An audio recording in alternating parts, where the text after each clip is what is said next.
전도 2014 그리스도의 흔적을 갖자. 아멘.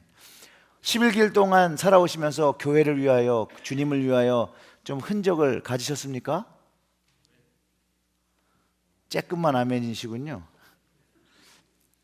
근데 그 흔적을 가지는 것은 굉장히 귀한 일입니다. 오늘 그 말씀을 같이 나누려고 해요. 이 골로새서는요, 바울의 편지이고요, 바울이 로마에 투옥됐을 때 쓰여진 것이라고, 에베소보다는 조금 더 앞서서 기록된 것이라고 말하고 있습니다. 근데 이 편지가 쓰여지게 된 것은 그 골로새서 교회를 세운 에바브라 형제가 교회 안에 그 혼합주의적 신앙이 들어오고 어려움이 생길 때 바울에게 조언을 구해요. 그 조언을 구했을 때 바울이 편지를 통해서 교회가 맞이하는 그 어려움에 대한 그 응답, 어떤 방법, 해법들을 이제 이야기하고 있는 것입니다. 골로새 교회 속 안에 가진 어려움이요, 무엇이었냐면 신앙이 왜곡되는 것이었어요. 복음 대신 예수님을 믿는 그 믿음에서 사람들이 생각하고 말하는 모든 것들이 들어오면서 뭔가 다르게 변화되어지고 있었다는 것이죠. 그것을 이제 크게 세 가지 정도로 구분해 보면요, 이렇습니다. 유대주의적 특성을 가져서 할례에 대한 중요성을 강조하기 시작했어요. 음식을 먹어야 되고, 이것을 먹으면 깨끗하고 이것을 먹으면 더럽고, 율법주의적으로 돌아가는 문제점을 가지고 있었고요. 또 하나는 천사숭배라는 문제를 가지고 있었고요. 특별히 영지주의 사상의 문제가 가장 컸는데, 이것은 바로 사람이 만든 종교와 철학의 침투입니다. 세상 학문의 침투였습니다. 특별히 영지주의에서 가리켰던 것은 복음과는 정반대인 육신의 죄가 영혼에 전혀 영향을 주지 않는다고 가르쳤기 때문에 복음을 믿고 하나님의 거룩한 백성으로 거룩한 제사장이 되어 성결하게 살아가야 되는 그것에 정면으로 부딪히는 그런 내용이었습니다. 또한 형식주의가 신앙의 성장을 막기 시작했죠. 그리스도를 부인하진 않았습니다. 그러나 그리스도의 주권, 그리스도의 지존하심, 그것을 인정하지 않는 문제를 가지고 있었다는 것입니다. 그걸 쉬운 말로 하면요, 본질적으로 예수님을 믿는 신앙을 따르기보다는 비본질적인 것, 예수님과 관련 없는 것에 더 힘을 쓰고 노력했다라는 것이죠. 그러나 교회는요, 이 모든 어려움을 이길 수 있는 비밀을 가지고 있다라고 오늘 본문에서 얘기한다는 것이에요. 바울이 이 편지를 읽는 교우들에게 그 비밀이, 그 능력이 있다라고 피력하고 있는 것입니다. 그런데요, 이 당시의 교회 모습이 현대의 오늘날의 교회 모습과 별 다르지 않다라는 것입니다. 우리가 초대교회에 대한 환상을 갖고 있어요. 초대교회는 뭐든지 잘 됐을 것 같죠? 아니요. 본문에서 보듯이, 에베소서에 보듯이 교회는 늘 문제를 가지고 왔었습니다. 어쩌면 사람이 모이는 곳이기 때문에 지극히 당연한 일이었을지도 모릅니다. 사람이 모이니까 스스로의 주장들을 옳다고 말하는 것, 남이 틀리다고 한 것에 스트로크를 했다는 거, 어려움을 가졌다는 거, 비일비재했다라는 것이죠. 그렇잖아요. 한 사람이 내가 옳다라고 얘기하면 상대편은 어떻게 됐다는 거예요? 틀렸다는 거잖아요. 아니, 그럼 내가 틀렸다는 또 가만히 있을 수 있나요? 뭔가 답변을 해야 되잖아요. 주거니 받거니 하다 보니까 문제가 생길 수밖에 없다라는 것이에요. 마치 유행 같아요. 새로운 유행이 막 생기면 쏠림 현상이 나타나잖아요. 그런 것처럼 새로운 가르침이 막 나타나면 그 새로운 가르침으로 내가 막 감동이 되면 이것을 동의해야 되고, 이것을 꼭 믿어야 되고, 이것만이 진리라고 얘기하는 그룹들이 생겼다라는 것이에요. 그렇기 때문에 초대교회에서도 이런 일 저런 일로 교회는 혼란을 결국 겪었고요, 지금 현대의 교회들도 이런 혼란을 겪고 살아간다는 것이에요. 근데 여기서 혼란을 겪을 때 가장 큰 문제가 뭐냐면 사람의 것을 이야기한다는 거죠. 사람의 것을 얘기 삼고 문제시하기 때문에 문제가 된다는 것입니다. 그러나 바울은 이 모든 문제를 해결하는데 한 가지 방법을 제시합니다. 그것이 만세부터 감추었다가 성도들에게 교회에게 가르쳐 주신 비밀이래요. 그것을 오늘 제목이죠. 영광의 소망. 바로 영광의 소망이신 예수 그리스도라고 밝히고 있습니다. 이런 문제, 저런 문제, 작은 문제, 큰 문제, 심각한 문제, 죽고 싶을 것 같은 문제, 또 불가능한 문제라고 생각할지라도 예수님이 그 문제의 답인 것을 미리 바울이 선포하고, 그리고 그 문제 해결되어서 바로 영광의 소망을 갖게 하는 그 해답을 가지신 분, 예수 그리스도를 소개하고 있습니다.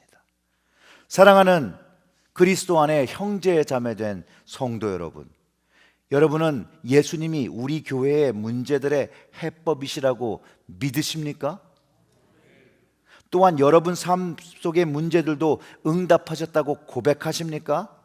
그렇다면 미래에 일어나는 일도, 미래에 일어날 모든 문제들 역시도 그분만이 해결책이시라고 믿으십니까? 그 믿음대로 되어서 영광의 소망, 미래에 일어나는 영광이에요. 그분을 믿는 것이에요.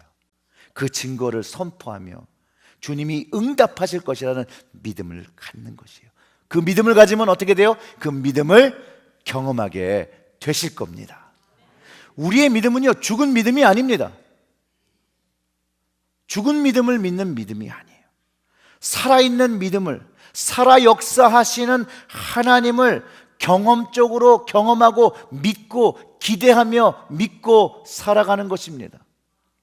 하나님은 죽은 자의 하나님이 아닙니다. 하나님은 살아계신 자의 하나님, 아브라함의 하나님, 이삭의 하나님, 야곱의 하나님이셨다라고, 살아있는 자들의 하나님이셨고 그들과 동행하신 하나님이라고 예수님도 말씀하셨습니다. 과거에 일어났던 사실을 진리로 믿는 것이 아니에요. 그래, 예수님이 있었지, 예수님이 십자가를 지시고 구원하셨지, 과거에 있던 좋은 일이었어 라고 믿는 것이 아니라는 것이에요. 과거에 분명히 일어났고 사람들이 경험했고 현재 일어나고 현재 내가 경험하고 내가 미래에도 경험하는 우리는 그 살아있는 믿음을 믿는 하나님의 거룩한 백성입니다.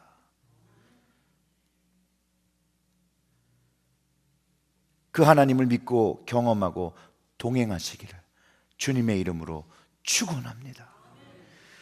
우리가 이 믿음을 가지고 주님을 가까이 할 때 우리가 살아 역사하시는 하나님의 말씀이 우리의 삶 속에서 운동력을 가지는 것이에요. 현재 경험하는 하나님의 말씀을 우리의 삶 속에서 경험할 때 그것이 운동력을 가지고 그것이 더블 에지, 양날의 선 검같이 우리의 골수를 쪼개고 우리를 변화시킨다는 것이에요. 그럴 때 우리의 삶이 치유되고 우리의 삶이 변화되어진다는 것이죠. 바울이 이 살아계신 주님을 경험하면서 사역했기에 오늘 본문에서 그가 이렇게 얘기합니다. 그가 받는 괴로움조차 기뻐한다라고 고백하는 것이에요. 24절에 내가 이제 너희를 위하여 받는 괴로움을 기뻐하고, 괴로움을 기쁘게 받는 사람 별로 없습니다. 근데 이 괴로움은 기쁘게 받는다는 거예요. 그러면서 하는 말씀이 있어요.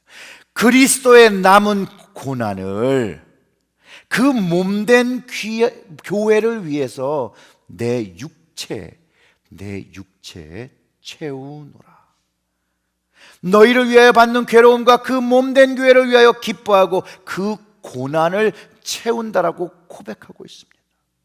그리스도의 이 남은 고난은요, 주님을 위해서 교회를 세우기 위하여 동반되는 어려움과 헌신과 고난과 핍박을 말하는데요, 그 주님의 몸을 세우니 그 어려움이 기쁘다라는 것이에요.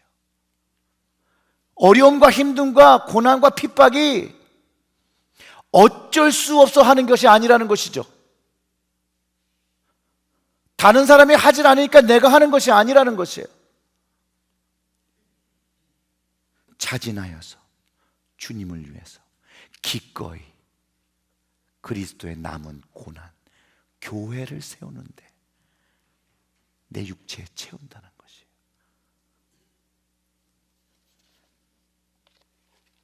도전의 말씀입니다.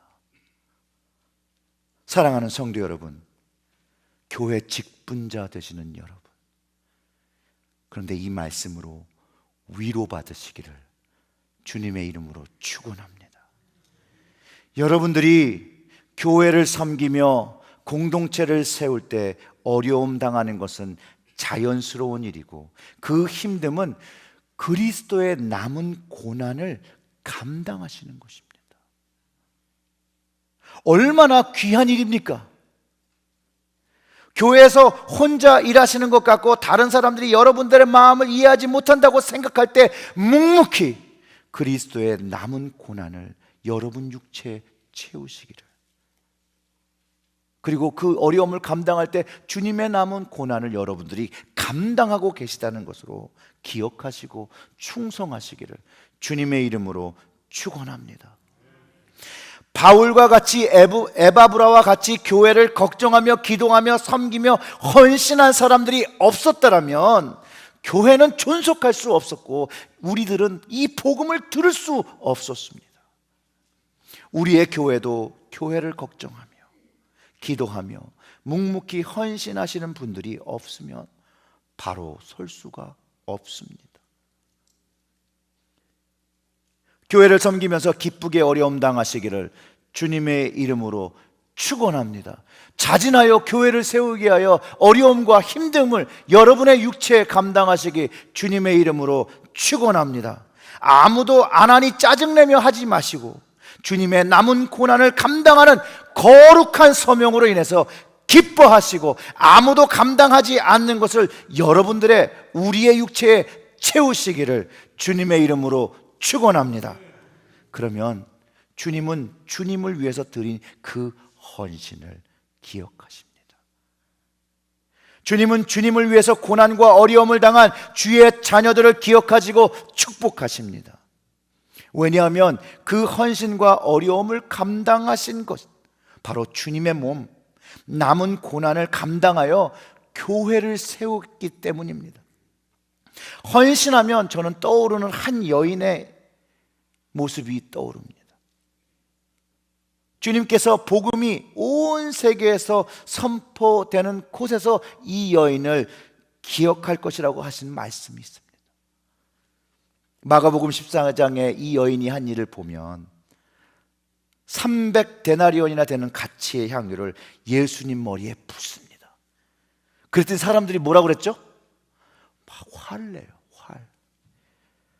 분을 내며 향유를 허비했다라고 합니다. 그러면서 정당성인 대의 명분을 대죠. 아니 이거를 팔아서 가난한 사람을 먹일 수 있다면 얼마나 좋은 일인데 그거를 이렇게 낭비합니까?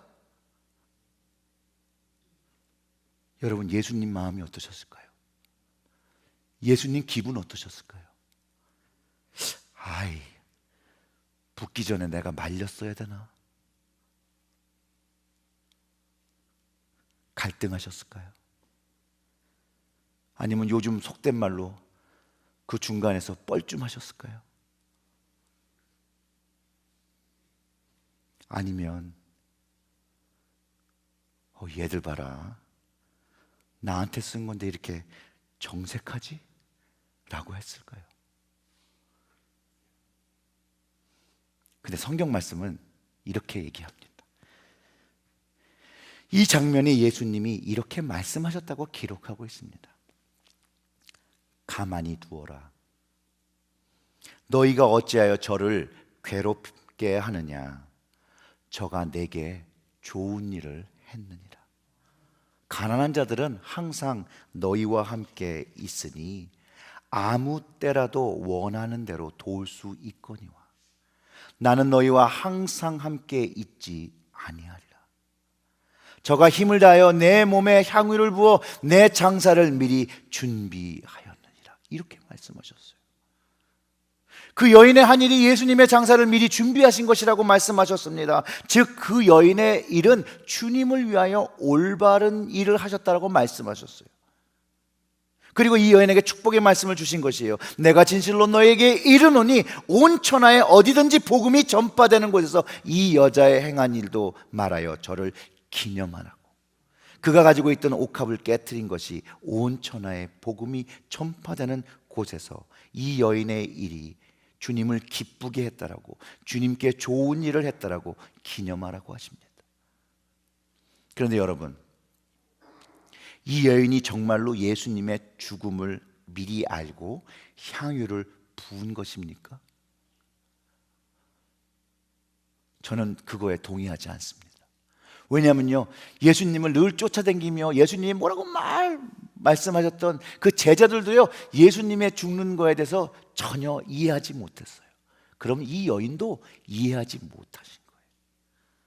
그런데 주님이 왜 이렇게 말씀하셨냐면, 그 여인의 마음으로 정성으로 준비된 그 향유를 받으신 주님께서 그 여인의 행동을 앞으로 일어날 주님만이 아시는 그 주님의 장례를 준비하신 것이라고 인정해 주셨다라는 거예요. 주님이 인정하시는 섬김과 헌신이 주님께 좋은 일이고 주님을 기쁘게 하는 일이라는 것이에요. 주님께서 이 여인의 행동을 좋은 일이라 인정하시기 때문에 온 천하에 예수님의 복음이 선포되는 곳마다 그 여인의 일이 기념되어지는 것이고, 오늘도 이 말씀을 나누면서 그 여인이 예수님께 좋은 일 한 것을 우리가 기념하는 것입니다. 주님의 마음을 기쁘게 했기 때문입니다.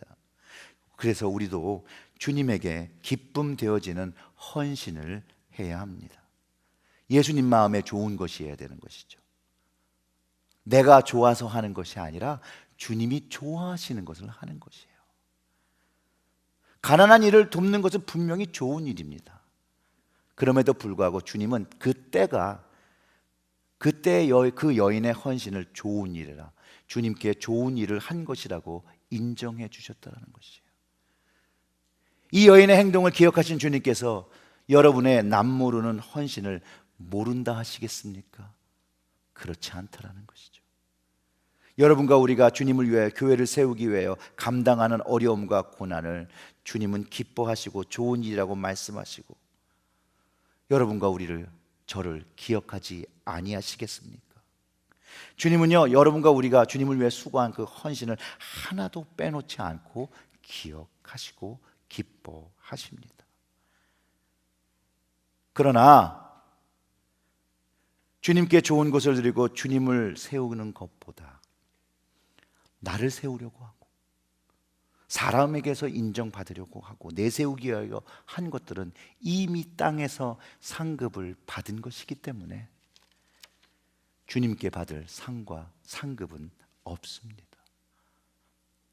그리고 그 일은 주님께서 기억하지 않으십니다. 예수님을 주님이라 부르며 병자를 고치고 귀신을 쫓고 선지자 역할을 했던 사람들, 주님은 모르신다 하셨습니다. 이들이 주님을 위하여 병자를 고쳤다고 합니다. 주님을 위하여 귀신을 쫓았다라고 했지만 그들은 주님을 높이고 교회를 세우기보다는 자신의 영역을 자랑하고 능력을 보인 사람들로서 주님은 모른다고 하셨습니다. 이 이야기를요, 마태복음 7장 21절과 23절의 말씀을 보면 주님께서 이렇게 말씀하십니다. 나더러 주여 주여 하는 자마다 천국에 다 들어갈 것이 아니요 다만 하나님에 계신 아버지의 뜻대로 행하는 자야 들어가리라. 천국에 누가 들어가요? 하나님 아버지의 뜻. 기억하세요. 이게 골로새서랑 연관이 있어요. 그날엔 많은 사람이 나더러 이르되 주여 주여 주가 우리가 주의 이름으로 선지자 노릇하며 주의 이름으로 귀신을 쫓아내며 주의 이름으로 많은 권능을 행치 아니하였사나이까 하리니, 주님 그런데 저를 기억 못하시겠습니까? 저를 기억하시죠? 이렇게 얘기하는 거죠. 그때에 내가 저희들에게 밝히 말하되 내가 너희를 도무지 알지 못하니 불법을 행하는 자들아 내게서 떠나가라. 주님은 이들의 삶과 이름을 기억하지 않으셨습니다. 모른다 하지 않으시고 기억치 않으신다라고 하셨습니다. 그리고 그들을 불법을 행하는 자라고 칭하시고 그들을 향해서 나에게서 떠나가라고 명하십니다. 주님은요, 오직 주님을 위해서, 주님의 몸된 교회를 위하여 어려움과 헌신과 고난을 당하는 모든 주의 지체를 기억하십니다. 왜냐하면 아버지의 뜻을 따라 주님을 머리로 고백하며 자기를 부인하며 주님의 교회, 주님의 몸 그 지체를 세우기 때문입니다. 그리고 주님은 이들을 바라보며 나의 참 양이라고 부르십니다. 주님의 양은요, 주님의 음성을 들으며 주님은 저희를 알며 저희는 주님을 따른다고 했습니다. 그리고 요한복음 10장 28절에 이렇게 말씀하셨습니다. 내가 저에게 영생을 주노니 영원치 멸망치 아니할 터이요 또 저희들 손에 내 손에서 빼앗을 자가 없느니라고 약속해 주신 것입니다. 주님을 만나고 주님을 따르는 주님의 양으로 바울이 이렇게 고백한 것입니다. 내가 교회 일꾼이 된 것은 하나님이 너희를 위하여 내게 주신 경륜을 따라, 경륜이요 하나님의 뜻이에요. 하나님의 계획, 하나님의 말씀을 이루려 함이라. 이 말을 좀 다시 한번 생각해 보면 바울이 자신이 정하고 생각하는 비전으로 교회를 세우고 만들고 이루고 있는 것이 아니라 하나님께서 주신 경륜, 하나님의 뜻을 따른 계획을 따라서 교회를 세우고 그 교회의 일꾼이 되었다라고 말하는 것입니다. 그리고 그 이후에 그것이 무엇인지를 설명하는데 그것이 비밀이었고 감추었던 것이고 깨닫게 되어졌던 것이라고 얘기하는데 26절에 이 비밀은 만세와 만대로옴부터 감추었던 것인데 이제 그 성도, 그 교회에게 나타나셨고 하나님이 그들로 하여금 이 비밀의 영광이 유대인뿐만 아니라 이방인 가운데서 어떻게 풍성한 것을 알게 하려 하심이라. 이 비밀은 너희 안에 계신 예수 그리스도니 곧 영광의 소망이라고 한 것입니다. 이 말씀을 이렇게 생각하면 됩니다. 하나님께서 창세전부터 하나 사람들에게 비밀의 영광을 나타나도록 계획하셨다는 것입니다. 이것이 비밀의 영광인데 이 비밀의 영광이 나타나면 하나님의 비밀을 풍성하게 경험하게 된다는 것이에요. 즉 예수 그리스도를 통해서 하나님의 계획이 나타났고 그 하나님의 뜻이 실행되어질 때 이 하나님의 뜻인 그리스도를 경험하면 하나님께서 준비한 그 풍성함, 그 신령한 복을 누리고 경험하게 된다는 것이에요. 예수 그리스도 안에서 경험되는 풍성함은요 하나님의 사랑입니다. 골로새서의 그 쌍둥이 서신이라고 불리우는 에베소서에서는요 이 그리스도 안에서 경험되는 풍성함이 하나님의 사랑인 것을 잘 설명하고 있고요 그 사랑을 신령한 복이라고 기록하고 있습니다. 제가 2주 전부터 이 에베소서의 말씀에 너무 감동을 많이 받았어요. 그리고 제 마음이 너무 좋습니다. 사실 어르신들이 많으신데 이런 얘기를 해서 죄송하지만 어느 작년 말부터 노안이 시작됐어요. 네. 웃으시 귀엽죠? 노안이 시작되면서 뭔가 좀 삶이 바뀌기 시작했는데 그 첫 번째 바뀐 게 뭐냐면요 제가 꽃을 보면서 이뻐하기 시작했다는 거예요. 꽃이 예쁘더라고요. 그 이전에는 꽃이 예쁜 줄 몰랐어요. 그리고 꽃을 보면서 제가 이렇게 응시하고 3초, 4초 이상을 본 적이 없어요. 그래서 이 얘기를 나누니까 우리 성도님들이 조심스럽게 아유 목사님 나이가 드시는군요 그러시더라고요. 저 앞에 있는 그 게이브리엘 트럼펫이라는 그 꽃이 딱 오면서 제가 새벽에 들어오면서 흐뭇한 마음으로 들어오고요 그 꽃 모양을 보면서 제가 거기다 코를 대고 냄새를 맡아보고 가면 그 꽃이 처음일 거예요. 그리고 나가고 들어올 때마다 그 꽃을 보고 또 다른 꽃들도 보고 너무 좋아요. 근데 이게 여기서만 변한 게 아니라 하나님의 말씀을 보는 시각이 좀 바뀌었어요. 옛날에 알지 못하고 느끼지 못한 그 말씀의 구절들이 너무 제 마음을 감동시켜요.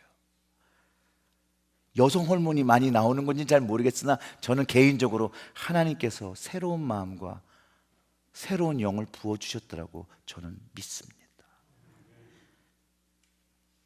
그걸 경험하면서 하나님의 말씀이 너무 좋아요. 이전에는 안 좋으셨나 보죠? 라고 하실 수 있겠지만 더 좋아요. 하나님의 말씀이요 마음에 이렇게 자리 잡고요, 잔잔하지만 끊임없이 진한 감동을 하나님의 사랑으로 공급해 주시는 것을 느낍니다. 어제 새벽 기도회 때 제가 잠깐 나눴죠. 에베소서 1장 3절부터 10절의 말씀을 제가 읽어드릴게요. 이래요. 곧 창세 전에 그리스도 안에서 우리를 택하사 우리로 사랑 안에서 그 앞에서 거룩하고 흠이 없게 하시려고. 죄 많은 사람인데요, 부족하고 한없이 나약한 사람인데요, 나를요 거룩하고 흠 없게 하시려고 기쁘신 뜻으로 자녀를 삼아주셨다는 거예요. 저만 자녀를 삼으신 게 아니라요, 여러분들도 흠없고 거룩하게 자녀로 삼아주셨다는 것이에요. 그 5절에 그 기쁘신 뜻으로 그냥 예정하시고 한 게 아니라요, 주님이 기뻐하시는 마음으로 예정하사 여러분을, 나를, 우리를 하나님의 아들들과 딸들로, 자녀들로 지목하셨다는 거예요. 예수 그리스도로 말미암아 자기의 아들들이, 딸들이, 자녀들이 되게 하셨으니 이는 그의 사랑하시는 자 안에서 우리에게 거저 주시는 바 그 은혜의 영광을 찬미하게 하려는 것이라. 이 주님의 사랑을 알면 찬송이 어떻게 안 나올 수 있겠습니까? 감사가 어떻게 흐르지 않을 수 있겠습니까? 구원의 기쁨을 경험하는데 왜 새 노래를 부르지 않겠습니까? 똑같은 노래인데요, 새 노래예요. 왜냐하면 마음이 새롭게 바뀌었잖아요. 똑같이 부르던 찬송인데 그 마음의 곡조가, 그 가사의 의미가 바뀌어지고 새로운 마음으로 부르니 구원의 새 노래를 다시 부르게 되는 것입니다. 그 구원이 얼마나 귀한 것인 것을 마음으로 깨닫는 것이죠. 그 구원이 하나님의 사랑으로 계획되어졌고 그 아들 예수 그리스도로 실행돼서 누가 경험을 한 것이에요? 우리가 우리의 삶 속에서 언제요? 지금 경험하고 있다는 것이에요.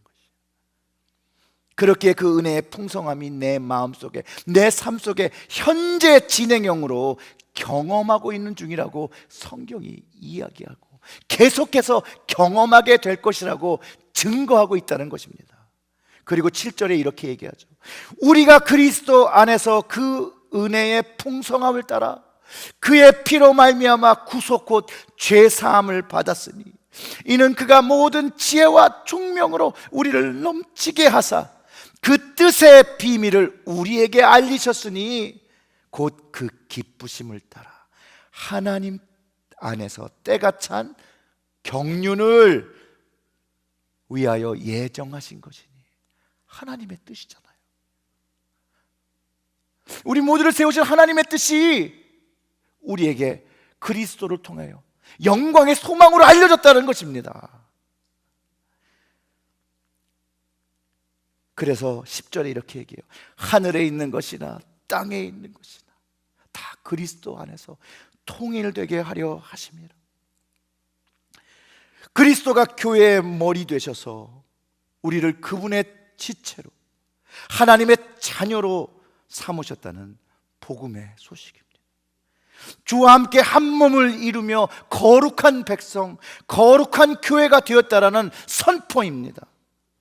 사랑하는 성도 여러분, 주와 함께 한 몸 이룬 거룩한 교회인 것을, 그래서 이 교회를 이루고 세워야 하는 거룩한 소명을 가졌다는 것을, 그렇기 때문에 그리스도의 남은 고난을 내 육체에 채우는 것이라고 바울이 우리에게 가르쳐 주시는 것입니다. 이 거룩한 소명을 가졌다는 것을, 예수 그리스도의 그 풍성한 은혜로 인하여 뼛속까지 경험하시기를 주님의 이름으로 축원합니다. 사랑하는 성도 여러분, 이것이 그리스도께서 우리에게 주시는 영광의 소망입니다. 주님만이 우리의 영광의 소망입니다. 교회만이 우리의 영광의 소망됩니다. 왜냐하면 그리스도께서 교회의 머리 되시고 교회의 반석 되십니다. 주님이 교회를 이루는 머리이자 기초이십니다. 그렇기 때문에 그분의 생각과 그분의 뜻을 우리가 깨닫고 교회를 세워야 하고, 그분이 교회의 기초이기 때문에 우리는 그분의 말씀 위에 우리의 교회를, 우리의 지체를, 우리의 몸을 세워 나가야 합니다. 이 영광의 소망을 진정으로 깨닫는 사람은 그리스도로 인하여 구속 후 죄사함을 얻은 것을 확신합니다.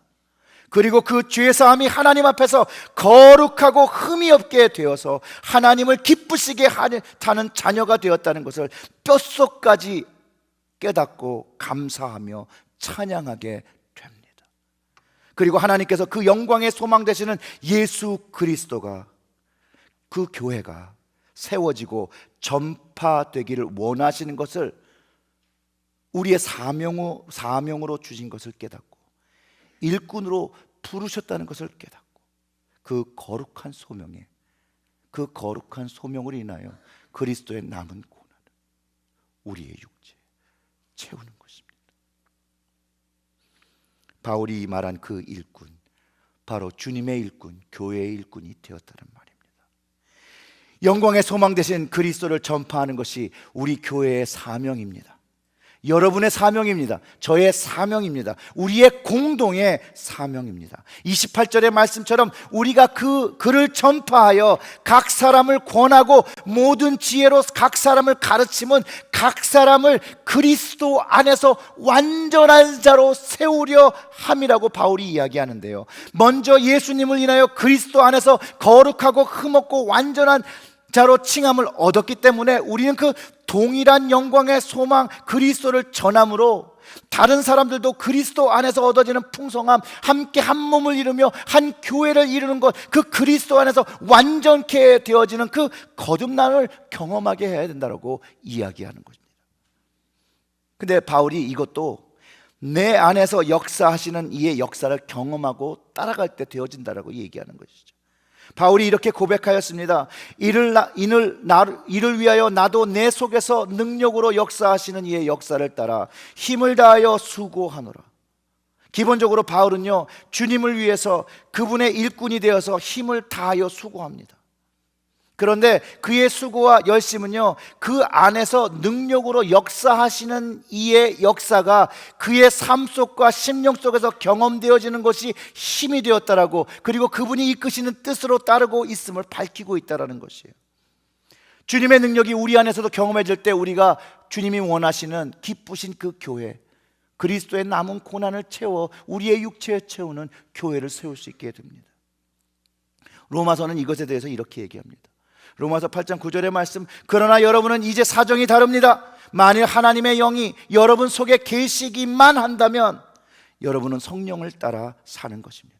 그러나 이것을 기억하십시오. 만일 자기 속에 그리스도의 영이 계시지 않는 사람은 그리스도인이 될 수 없습니다. 주님의 말씀은요, 우리 안에 역사하시는 이의 역사를 쫓아야 하는데 그 우리 안에 역사하시는 이가 하나님의 영, 그리스도의 영, 성령님인 것을 밝히고 있습니다. 우리 안에 역사하시는 그 영을 쫓아 살 때 내 생각이나 내 마음을 쫓는 것이 아니라 내 안에 사시는 그 영을 쫓아 살 때 우리는 그리스도인이 되어지는 것입니다. 우리들은 교회를 만들고 교회를 지으며 교회를 세우며 주님의 뜻을 세우는 교회를 세우게 됩니다. 우리 안에 역사하시는 이의 역사를 쫓아 주님이 원하시는 교회가 세워짐을 우리가 깨달을 수 있고, 바울은 그런 교회를 세우기를 원하여 권면하고 있는 것입니다. 사랑하는 성도 여러분, 여러분 안에 역사하시는 이를 쫓아 주님의 몸을 이루고 그분의 은혜와 사랑과 말씀을 공급받으시기를 주님의 이름으로 축원합니다. 만약 그 주님의 것을 공급받고 있는 계신 분이라면 주님의 것이 너무너무 풍성한 은혜이기 때문에 그분의 은혜와 사랑과 말씀, 그 영광의 소망이 흘러 넘쳐날 것이라는 거예요. 그리스도 위에 헌신하시고 교회를 세우시기 위해서 그 어려움을 기꺼이 자발적으로 나타내는 것은 너무나도 당연한 일입니다. 저는 그것을 확신합니다. 사랑하는 성도 여러분, 다른 거 다 보지 마십시오. 일개 사람인 목사한테 잘할 필요 없습니다. 예수 그리스도만 바라보시기를 주님의 이름으로 축원합니다. 복음만을 생각하시기를 주님의 이름으로 축원합니다. 여러분 속에 하나님의 말씀을 담아 여러분 안에서 역사하시는 이의 능력을 쫓아 살아가시기를 주님의 이름으로 축원하고요.